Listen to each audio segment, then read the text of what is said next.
हमारे मन में बुरे विचार क्यों आते हैं? हम नहीं चाहते, लेकिन फिर भी हमारे मन में गंदे ख्याल आते रहते हैं। लेकिन क्यों? मन हमारा सबसे बड़ा मित्र है और मन ही हमारा सबसे बड़ा शत्रु है। जब हम अपने मन के अनुसार चलते हैं तो मन हमें भटका देता है, और जब हम मन को संतुलित कर लेते हैं तो हमें जीवन में सब कुछ मिल जाता है। हम अपने मन में आने वाले गंदे विचारों को रोकने की कोशिश करते हैं, लेकिन जितना हम रोकते हैं उतने ही अधिक ये विचार हमारे अंदर प्रवेश करते हैं।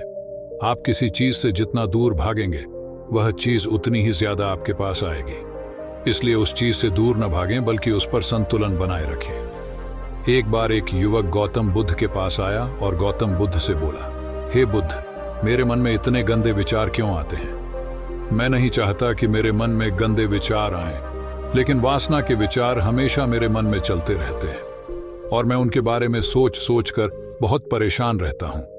ये सब सोचने में मेरी ऊर्जा और समय बर्बाद होता है, और इन्हीं सब विचारों के कारण मैं कभी कभी शांत नहीं रह पाता और हमेशा महिलाओं को देखकर मोहित हो जाता हूँ, खुद को रोक नहीं पाते। बुद्ध मुस्कुराए और उन्होंने उस युवक से पूछा, क्या तुम जानते हो कि यह वासना क्या है? तब लड़के ने जवाब दिया और कहा, बुद्ध, मुझे नहीं पता वासना क्या है, लेकिन हाँ, जो भी है ये बहुत बुरी बात है। तब बुद्ध ने उस युवक से कहा, सबसे पहले तुम्हें यह समझना होगा कि जो कुछ भी हमारे अंदर स्वाभाविक रूप से है वह बुरा नहीं है। इसकी हमारे जीवन में किसी न किसी रूप में आवश्यकता पड़ती है। वासना कोई बुरी चीज नहीं है, ये हमारे मन की एक भावना है जो हमें किसी न किसी चीज की कमी का एहसास कराती है, और फिर हम उस चीज को पाने के लिए उस चीज की ओर आकर्षित हो जाते हैं। जैसे अगर आपके पास पैसे की कमी है तो आपके मन में पैसे पाने की इच्छा होती है, वासना जगेगी। इसका मतलब यह नहीं है कि वासना बुरी है, बल्कि यह हमारे मन की एक तरह की जरूरत का एहसास है, और जब यह जरूरत शारीरिक होती है तो हम इसे काम वासना कहते हैं। युवक ने गौतम बुद्ध से कहा, बुद्ध, मैं वासना का अर्थ तो समझ गया, लेकिन आप ही बताइए कि यह कहाँ से आती है और कैसे आती है? गौतम बुद्ध ने कहा कि वासना कहीं से नहीं आती, यह हमारे अंदर ही है और इसका होना जरूरी है, तभी मानव जाति का विस्तार होगा। युवक ने कहा, जब यह हमारे अंदर है और जरूरी भी है तो लोग इसे गलत क्यों कहते हैं? बुद्ध ने कहा, यही समस्या है। वासना के बारे में लोगों ने गलत सोच रखी है। वे इसे छुपाने और दबाने की कोशिश करते हैं। वासना गलत नहीं है, लेकिन वासना का गलत तरीके से उपयोग करना गलत है। लोग जो पसंद करते हैं उसके लिए जीना शुरू कर देते हैं और हर समय उसी के बारे में सोचते रहते हैं, लेकिन यह सब गलत है। बुद्ध ने युवक से कहा, क्या तुम्हें पता है कि जानवर में भी काम वासना होते हैं? युवक ने उत्तर दिया, हाँ बुद्ध, जानवरों में भी वासना होती है, क्योंकि जानवर भी अपनी पीढ़ी को आगे ले जाएंगे। बुद्ध ने कहा, तो फिर हम जानवरों की वासना को गलत क्यों नहीं कहते? युवक ने कहा, मैं नहीं जानता महात्मा, आप ही बताइए। गौतम बुद्ध ने कहा था कि जानवर अपनी वासना का उपयोग सुख के लिए नहीं करते, वे अपनी वासना का उपयोग केवल संतान प्राप्ति के लिए करते हैं।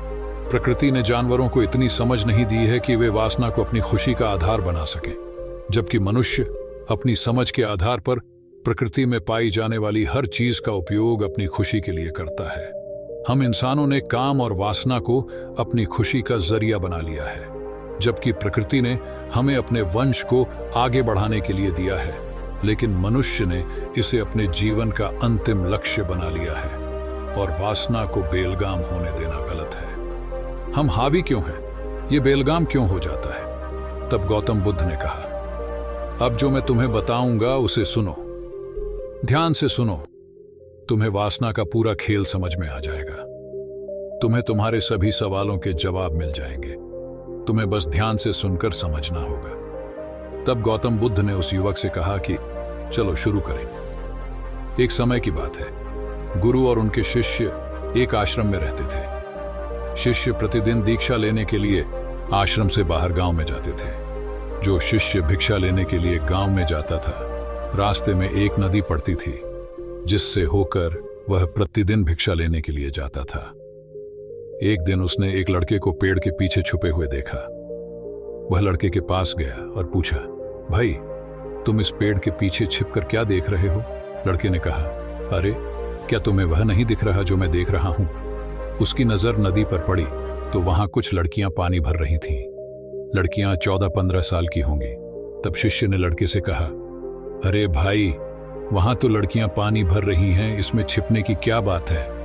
तभी लड़का शिष्य की ओर देखता है और उसे कहता है, अरे मूर्ख, क्या तुम देख नहीं सकते कि मैं क्या कर रहा हूं?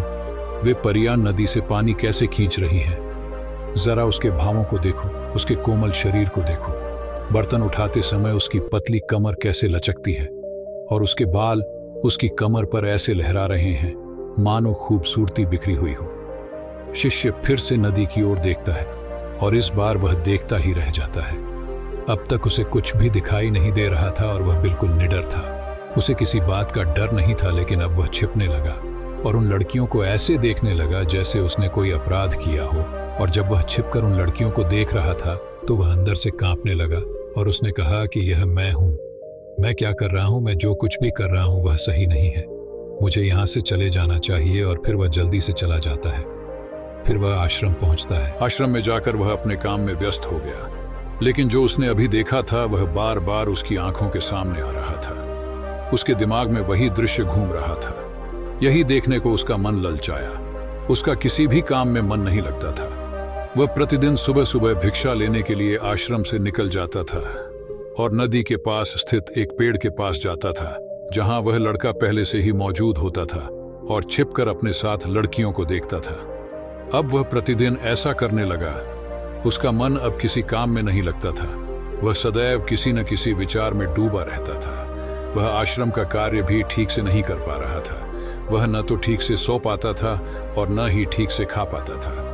उसका मन बेचैन था। उसका मन बार बार उन लड़कियों की खूबसूरती देखने को ललचाता था। जब गुरु भिक्षा दे रहे थे तब भी उनका मन किन्हीं अन्य विचारों में खोया हुआ था। गुरु ने अपने शिष्य की ये हरकतें देखी तो एक दिन गुरु ने शिष्य को अपने पास बुलाया और कहा कि आज से मैं भी तुम्हारे साथ भिक्षा मांगने चलूंगा। तुम और मैं एक साथ भीख मांगने जाएंगे।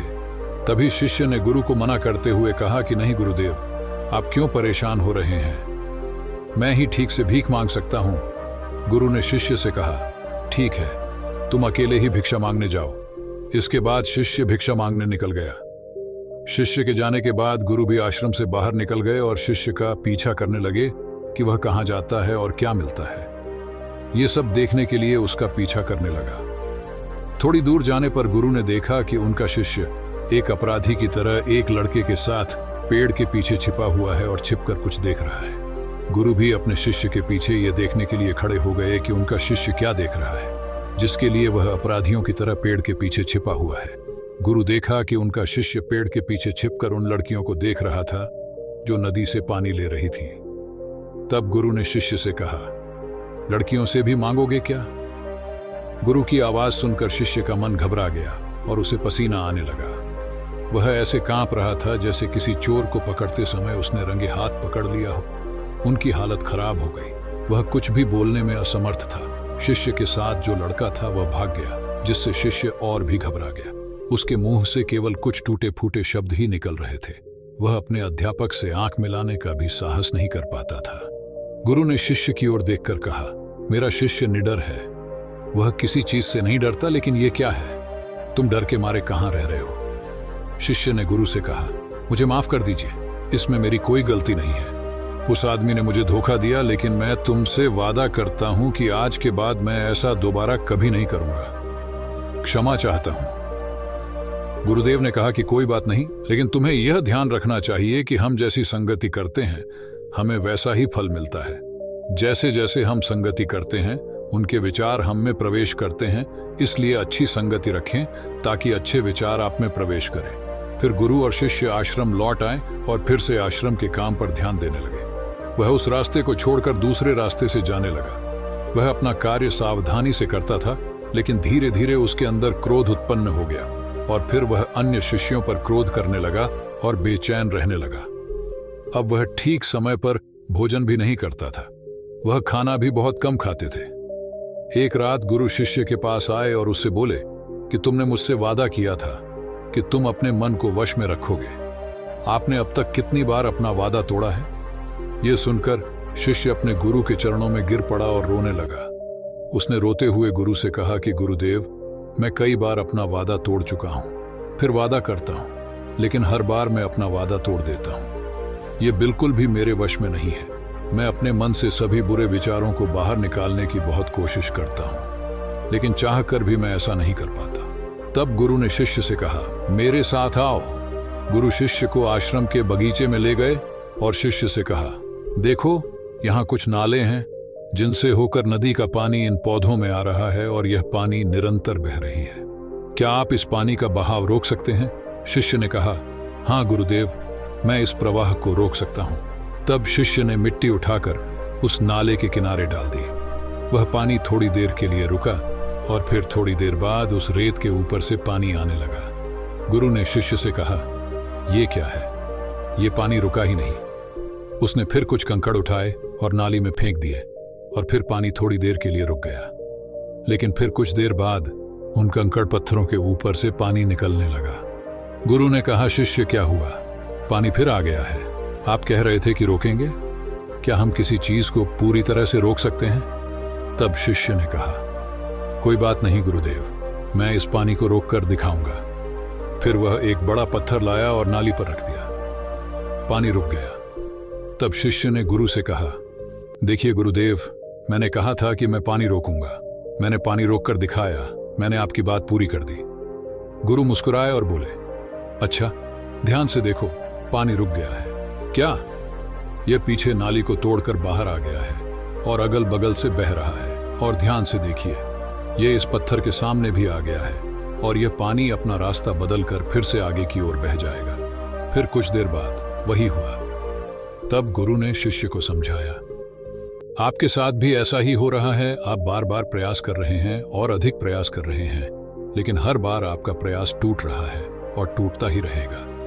यह पत्थर तुम्हारा पुरुषार्थ है और यह जल तुम्हारा विचार है। चाहे आप कितना भी बड़ा पत्थर रख दो, पानी अपना रास्ता ढूंढ ही लेगा। यह देखकर शिष्य ने पूछा, हे गुरुदेव, क्या कोई रास्ता नहीं है जिससे मैं गंदे विचारों से बाहर निकल सकूं? गुरु ने कहा, एक रास्ता है। यह पानी जिस नदी से आ रहा है, आप केवल वहां से इस पानी का मार्ग बदल सकते हैं। गुरु शिष्य को एक नदी के पास ले गए जहां से पानी उस बगीचे में आ रहा था। गुरु ने शिष्य से कहा, इस नदी से पानी जा रहा है जहां से बगीचे में पानी जा रहा है। अगर हम उसका रास्ता रोक दें तो क्या हम पानी नहीं रोक सकते? शिष्य ने कहा, हाँ गुरुदेव, ऐसा अवश्य हो सकता है। मैं यहां से इस पानी को बंद कर देता हूं, फिर सामने नाली में पानी नहीं जाएगा और फिर बगीचे में पानी नहीं जाएगा। फिर शिक्षक शिष्य ने कहा कि यदि बगीचे में पानी ही नहीं रहेगा तो पेड़ पौधों को पानी कहां से मिलेगा? उन पेड़ पौधों को पानी की जरूरत होती है। तब शिष्य ने सोचा और कहा, यह बात मेरे दिमाग में कभी नहीं आई। इस पानी का बगीचे में जाना भी जरूरी है। गुरु ने कहा, और उनमें से कुछ पेड़ पौधे ऐसे भी हैं जिन्हें रोजाना पानी की जरूरत होती है।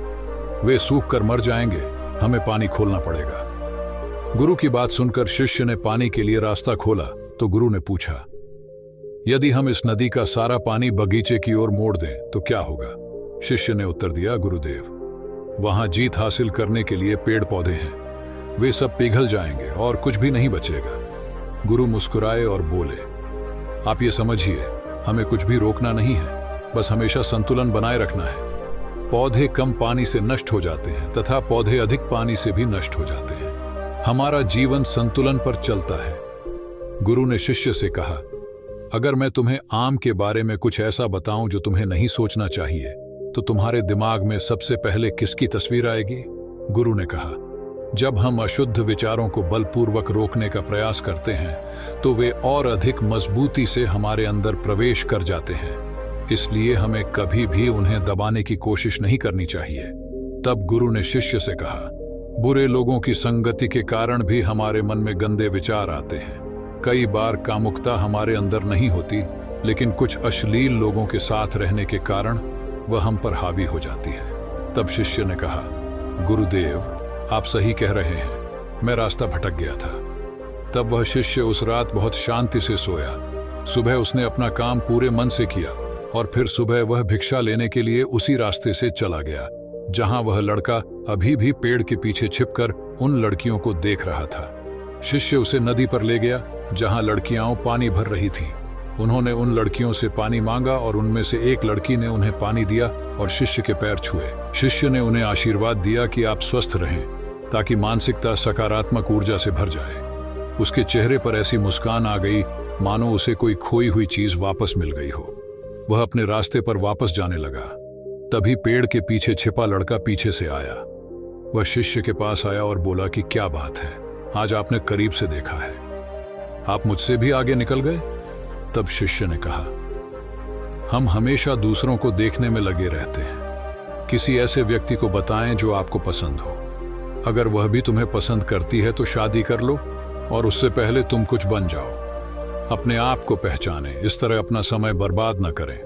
फिर वह लड़का उस शिष्य से रोज मिलने लगा और उसने उस लड़के को नदी पर न जाने के लिए प्रेरित किया।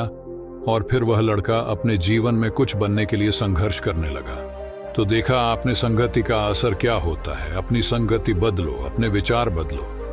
गुरु ने शिष्य से पूछा, क्या तुम्हें तुम्हारे सभी प्रश्नों के उत्तर मिल गए? तब शिष्य ने कहा, हाँ महात्मा जी, धन्यवाद। तब गुरु ने शिष्य से कहा कि जब तुम्हारे मन में गंदे विचार आए तो खुद को दोषी मत मानना। यह शरीर है और यह सब इसने हजारों वर्षों से सीखा है। यह सिर्फ आपके सोचने या शपथ लेने से टूटने वाला नहीं है, बल्कि आपके पास वह शक्ति है, वह ऊर्जा है जिसका आपको संतुलन में उपयोग करना है। आप एक जीवित ऊर्जा हैं जो कुछ भी अनुभव करने के लिए स्वतंत्र है। इसलिए आप स्वयं को जानते हैं। इस कहानी से हमें यह सीख मिलती है कि हमारे विचार कितने महत्वपूर्ण हैं। हमारे विचार ही हमारे भविष्य की दिशा तय करते हैं। हमें अपने मन में पूरी ताकत से सकारात्मक विचारों को अपनाना चाहिए ताकि हम सही दिशा में आगे बढ़ सकें।